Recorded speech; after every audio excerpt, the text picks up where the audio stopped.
ধানুকার অসামান্য আবিষ্কার।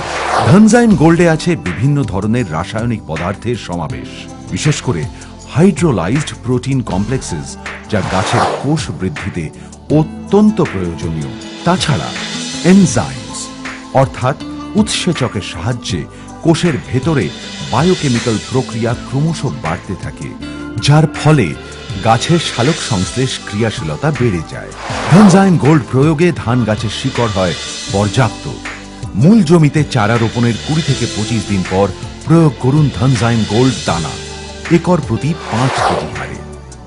দ্বিতীয়বার প্রয়োগ করুন একই মাত্রায় 5 কেজি হারে রোপণের 55 থেকে 60 দিন পর।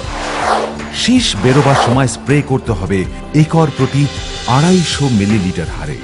ধান চাষে চিন্তা মুক্তি, সঙ্গে আছে ধানুকার প্রযুক্তি।